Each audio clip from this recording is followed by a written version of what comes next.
Hello, everybody. Welcome to our Yuridia On Air show. Thank you for being here. Happy Friday. Today is Friday the 13th. Yeah, wow. Special day. It's a special day. And for a special day like today, I decided to invite someone important for that matter, right? Because we associate bad luck and good luck with Friday the 13th, and we Exactly. brought an agent, an Right. insurance agent. Let me introduce you to my friend Luis Barajas, right? And I want everybody to know about you, what you do, and why you're here. Okay, so Perfect. tell us, tell everybody about yourself. Yes, so Luis Barajas with Protectors Insurance. Okay. We serve our clients and we help our clients find the best solution to their insurance needs. Okay. Whether it's auto, home, life, and business, we're always looking for the best options that fits their needs and budget. Okay. Thank you so much for being here. It's an honor and I'm very excited to share what we have in store for them. Yes, yes. Well, I noticed that you were born in Texas, right? Correct. And then you grew up in West Point? Or Correct. how far is West Point from here? You know, from West Omaha? Point's about an hour 15 west from here, heading towards Fremont and then heading towards Norfolk. Okay. And how's the community over there? It's a small community of about 3,000 families. Very small, but for the most part, great people. Okay. You know, I grew up there. I've been living there for essentially the last 15, 20 years, and now currently live in Omaha. But definitely a small community. Everybody kind of knows each other. Everybody supports each other, and just filled with a ton of great people. That's like the Nebraska good life, right? Yeah, no lie. Yes. And then you always were in the insurance field, or how did you end up in insurance out of all the positions that are out there? Right. So, you know, I was very lucky to just fall into an internship back in 2017, just a couple months, and it's something that I really enjoyed, so I decided to just chase it and go after it. And luckily, I was surrounded by some great people at that time that gave me the opportunity to pursue that career. And 6 years later, we're still here. You're still here. And now you're like the founder, right? Yes. Or how did that happen? Like you saw an opportunity or you just wanted to, how would you explain it to somebody else that is on your position? Yeah. So for the last 5, 6 years, I was honored to be part of a great team, part of an agency that gave me all the tools and knowledge to become educated and build the confidence in myself to finally go on my own. The team that I belonged to was very supportive. And at one point of time, I just realized that in the situation that I was in, I wasn't going to be able to help everybody. I was part of a captive carrier, meaning that I only had one product, one company. And unfortunately, as we all know, one shoe does not fit everybody. Yes. So really, when I was looking to expand and maybe find opportunity to help others, is really what motivated me to go on my own and become independent. So being independent, we have 10, 15, 20 plus companies that we work with. And we're able to find a policy that really fits our client's specific need, whether they have a license, foreign license or no license, whether they have prior insurance history or no insurance history. We're able to help everybody, and we have a solution for everybody. So very grateful for the team that I belong, because without them, I probably wouldn't be here. Had a lot of support, and just I've always kind of had the dream of being an entrepreneur, and always knew that I wanted to do something bigger than where I was at. And finally, 2022, April of 2022, we launched our own agency, Protectors Insurance, and 10 months later, we're still at it. Started off with just myself, and now we have a team of 3, and we're going to continue to grow and continue to provide value to our communities. Well, congratulations. Thank It's you. easy to say than done, right? Right. Because, like you said, you have to build that confidence. I think there's a lot of fear, or sometimes we don't believe that we're capable to do certain things. So Yeah. I'm glad that you're doing this, because you are an example for others. Right. You know, like if you can do it, they can come and talk to you and say, this is what I did, this is what you can do. Right. Or I don't know if you guys do like internship for somebody else that wants to do the same thing. Yeah. They can reach you. Right, Yeah. right. Definitely. We're always going to be there to support our community, and we're still new and growing. So definitely the opportunities are endless. Definitely we want to give back, and we're currently in the process of applying for internship positions to maybe bring on some individuals that can kind of check out what we do and see if it's a good career path for them. So we'll see what happens. Maybe this summer we'll bring somebody on and give them the opportunity to kind of explore the insurance side of things. That's really good. Now, when you're talking about the community, how do you think you're serving the community? In what way? Yeah, so great question. Insurance is not a fun subject. A lot of times insurance comes into use at the time of a crisis. And a lot of times we're sold a product based off of price, and we're not really shown the benefits. And insurance is really to cover any liabilities or cover, an incident or a crisis. The way that we help our community is that we give them the education piece of things on how do you use the insurance, how do you manage your insurance to benefit off of lower pricing long term. Insurance is very similar to credit. If you don't properly manage your insurance, you're going to be overpaying for your insurance. Really? So really Wow. educating them on how to manage their insurance, the benefits, the pros and cons of different limits of liability, what's the difference between having comp and collision and just having your basic liability. And then also now we're actually helping the community with business insurance as well. We understand that business is a very sensitive topic to a lot of people. Other people consider their business as their baby. And a lot of people have taken, years and years to develop the confidence in themselves after sacrifices to finally have their own operation in place. And that's when we come along to how can we protect that business to make sure that it's successful, even if something happens. Some things are out of your control, and liability comes and mitigates that risk. Yes, I know I'm an immigrant, and a lot of the insurance, it's new to us, and it's different. Even back home in Mexico, we have insurance, but there's a lot of gray areas, and a lot of that is because it's lack of information or lack of education. And we always think, when I used to do a lot of immigration cases with my client, they will say, well, you have insurance, and they say the cheapest one. And that's only because the government is required. Yeah. Because if the government doesn't require, I'm not even going to do it. Because a lot of people identified insurance as an expense. Right. Like it's something painful. Yeah. And they honestly think, well, I'm not going to use it, so I'm just paying for something that I'm not using. Right. And then times happens, right? Because I don't think a lot of people see that insurance is a protection and it's an investment. Right. And that gets a lot of people into trouble. Yeah. Right? I agree. And especially for businesses. I remember one of the lawyers used to say, well, if you have a business and you haven't you haven't received a lawsuit, you're not in business. Right, exactly. Because I can't remember what was the percentage of business getting lawsuit, but it was really, really, really high. Yeah, it's really high. It's really high. In the course of the life, there's going to be a lawsuit at Yes. some point of time. Always. There's going to be a client who's not happy, because we're in a country that, filing a lawsuit is a business. Yeah. Exactly. It's a free country to do that. Yep. So even whether I'm right or not, if I don't like you, or if I think I'm a victim, and I will sue you. Yeah.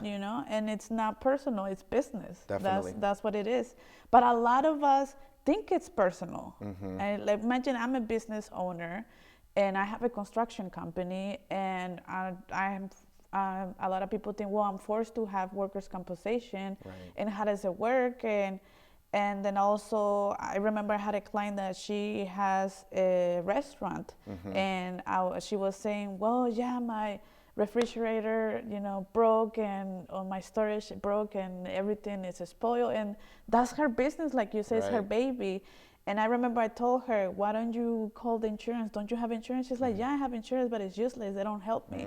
So how would you address that? How would you walk your client in a situation like that? Yeah, that's a great question. So the first thing that I always tell my clients is that we're in a business to protect you and have your best interests in mind. We want to help you through any hardship, but it's very important for you to understand your benefits as well. And you know, insurance is not a fun subject, and you're not in the business of insurance. You're in the business of being a restaurant owner or being a contractor, Yes. right? So insurance is always a last minute thing, but I always recommend my clients to, hey, let's sit down for an hour or two. Let's explain the benefits. Let's go through different scenarios on how this could apply to you, so you can understand on what steps to take when that time happens or when that accident happens.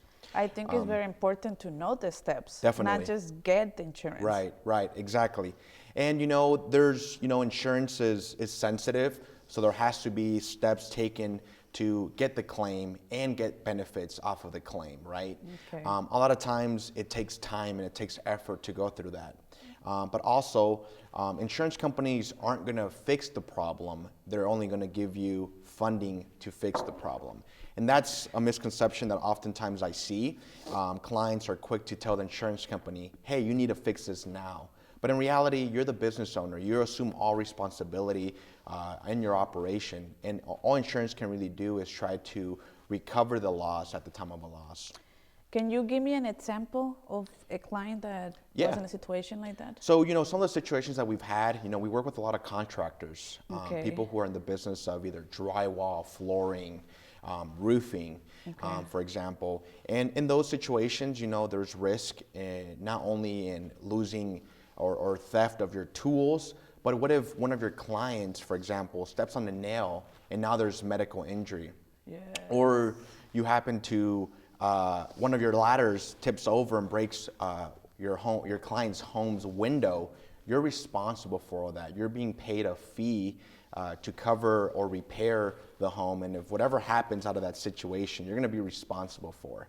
So some of the stuff that I've dealt with, you know, I've had clients who get their van stolen with $5,000-$10,000 worth of tools. As we all know, tools are expensive. Yeah, they're very expensive. Some tools are $2,000-$3,000. Some tools are $10,000, $15,000, $20,000. So Wow. having the proper coverage is important. Step number one, you know, have an idea of your inventory, know what you have to lose if something happens, and then talk to a local trusted agent to kind of give you some knowledge and give you some products that can help your business. You know, in a situation with tools, for example, you need a policy called an inline marine, which is coverage for the tools. If there's theft, there's vandalism, maybe there's a fire that damages your tools, that can get replaced. So you can buy brand new tools and continue working and continue your operation. But then also lawsuits. Let's say that you have a restaurant and somebody gets sick due to your food. You're also responsible for that. If there's enough proof that, you know, what they ate came from your restaurant, there could be a lawsuit. You know, food poisoning, for example. Maybe they find that you didn't take the proper sanitary process to clean your kitchen, and they find you're negligent. You're responsible. So that could pay out bodily injury under general liability, for example.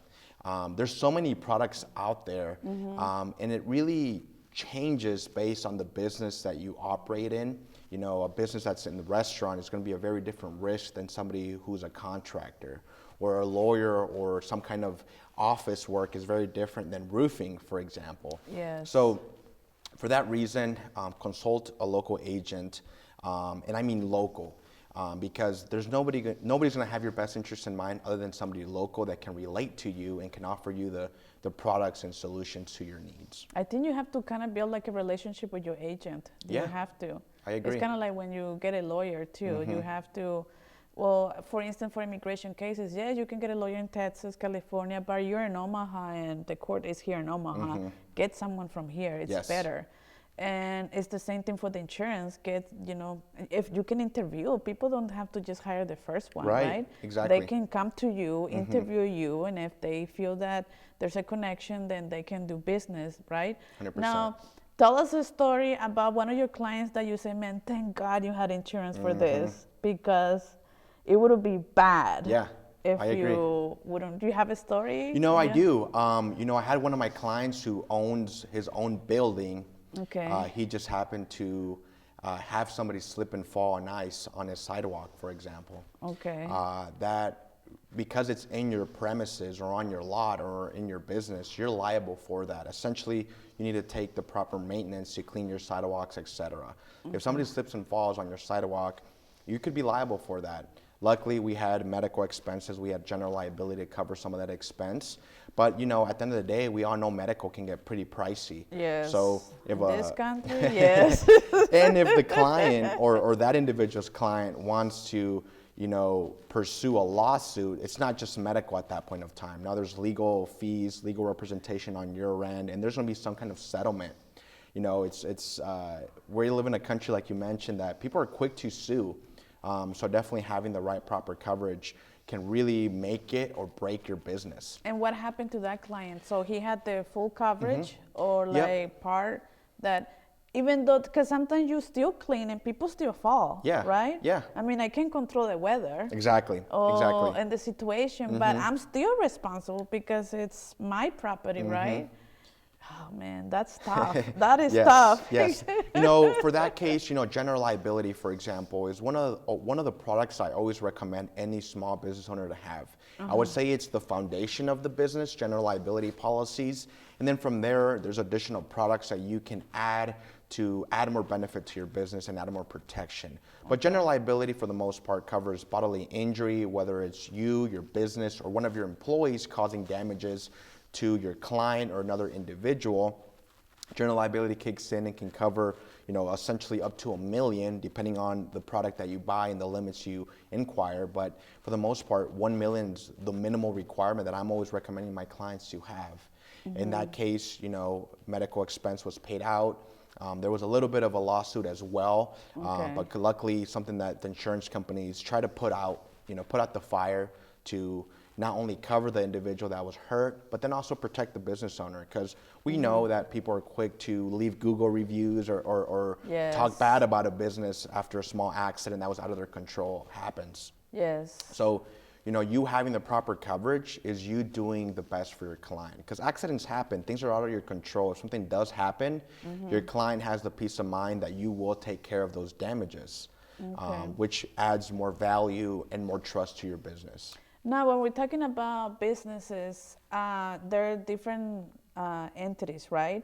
But there's a lot of individuals that they're in the process of getting the immigration status and they don't have anything right now. Yeah.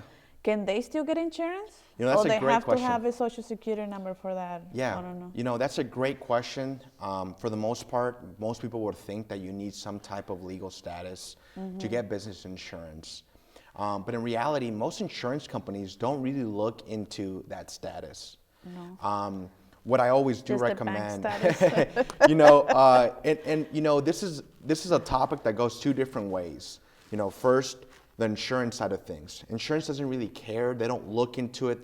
They're not going to confirm if you're legal status or not. Okay. But to business, there's two sides, right? There's the legal side, which is getting your company registered, having your EIN number, being registered with the state, and then there's your insurance side. Although a lot of times they do go neck and neck and go together, there's no requirement for legal status on the business insurance side of things. So just they can get insurance then? Yes. Yes, they can get insurance. Yep. There's a process, like There's a you process, said, yep. but you can get it. And it's important because that's a burial. And then the other thing, do you have like bilingual stuff in your office? Yeah, so or? out of the three, two are bilingual, one is English speaking. So we're able to help just about everybody. Okay. And then the documents, you provide them in English, but you explain it to them, or do you have it in Spanish too, or other languages? You know, unfortunately, most companies only have material and documents in English. Okay. But we always do take the time to explain line by line, you know, the benefits, the pros and cons, things to look out for, exclusions, and liability limits and coverage limits. Okay. There is some companies out there that are starting to push out Spanish documentation, and I think that's a push from us as agents that are requesting these documents and requesting these companies to put in the work to provide these legal documentation in Spanish, because all that paperwork is legal. Yes. You know, it has to be written correctly in legal terms to not only protect the insurance company, but also protect the client. And a lot of times it gets difficult to translate that in Spanish, right? Especially when we don't come from a legal background. But we always do the best to kind of summarize and explain as much as we can to our clients. No, that's a good subject that we have to push it, because if we don't ask for it, it would not be given to us. But if it's okay, and now there's a lot of people requesting, to be translated, or at least to sign that there's a witness or someone that explained the things to them, because they are signing a legal document that they agree. So they're putting a lot of trust on you. Yes. And then later they will say, well, I didn't understand. And it's true. They didn't understand because imagine you go to Japan and they give you all these Japanese documents. You're going to be like, well, I'm really trusting you, but I have no idea what this document is. I don't know what I'm signing. So, and then by the time you want to file a lawsuit, well, you agree to that. So that's something that I think from a client perspective, make sure that you request someone that can explain things to you in your language. And even though if you're going to sign it in English, you have to understand what you're signing. Exactly. Well, do you have any announcements that you would like to share with the community? Yeah, so I would say the biggest thing is that, for us as insurance agents, always having our clients' best interests in mind is very important to us as an agency. We don't always have all the answers immediately, but we're always going to be transparent and honest with our clients. It's important that you're able to build a relationship with your agent, not only to protect your business or protect your assets and liabilities, but also explain or review what ifs. We understand that there's so many moving parts, whether you're a business owner or even just in your day-to-day life. So having that relationship with somebody is important. And we are here in the community. Ourselves here are always available to assist our clients. We're only a phone call away. And what I always tell my clients is that, hey, let's be open book. It's important for us to be honest with you, but it's also very important for you to be honest with us so that we know how to properly protect you. Like you said earlier, a lot of people are kind of like iffy about whether they want to share the full story with their agent, but it's important because without us knowing the full story, we won't be able to guide you to the right direction. So, trust is very important. Then on top of that, put the time to really invest in yourself to kind of learn that subject, even just the basics. And we are always available to set up an hour to really dive in deep about your policy, review what ifs, and maybe see where we're lacking protection to maybe find solutions to that and provide the protection as needed. Okay. So where are you located? Here in Omaha, you say, right? Correct. Yep. Okay. So we're in Omaha, right off of 24th and Vinton, right next to the Omaha Police Station. I always tell all my clients that we have the best security in town. So come on in. We'll get you taken care of. But we're able to serve any communities in Nebraska and Iowa. Our agency is licensed in Nebraska and Iowa. So technology helps out with documentation. Everything can be done over email or mail. Can you also go to people's office, or they have to go to your office? We're able to meet just about anywhere, and we're pretty flexible. We have a lot of clients in Columbus, Schuyler, and Norfolk area. We've made trips out there to help these clients as well. So we're not afraid to travel. And for the most part, clients, if they need insurance, they're also going to put the time to come meet with us. Yes. And although, we do prefer the office because we have our computer, we can share our screen, go line by line. We have no problem. It's probably better in the office because there's less distraction too. Exactly. Peace and quiet. We lock our office. It's confidential. That's important for us. Everything's confidential. Whatever happens here stays here. And we're always going to try to do the best for They can tell you all our sins to you. And they can confess to you. You're not going to share that information with anybody else. Right. Okay. And we're in a tough spot because we have to keep our insurance company's best interest in mind, but also our client's best interest in mind. So we're right in the middle. We always try to represent the client, of course. But there's also right and wrong things of doing things. And we always want to make sure that we're doing things right so that we can hold the insurance company accountable to make repairs or pay out for damages. Now, if we're right in the gray area and we're lying and we're doing this and that, don't expect quality coverage if we didn't disclose your whole business operation, for example. So that honesty and that honesty part is very important in this in insurance. And that's why it's important as an agent to explain that to the client and say, well, if you don't get this and then tomorrow you claim for this, it's not going to, Exactly. apply for that. Well, thank you for being here. Thank you. And then maybe next time we'll go to your office and interview everybody, show like a little tour to everybody so they know where to find you. Yeah, I'd love to have you guys. All right, thank you. Thank you, guys. See you next time. Bye.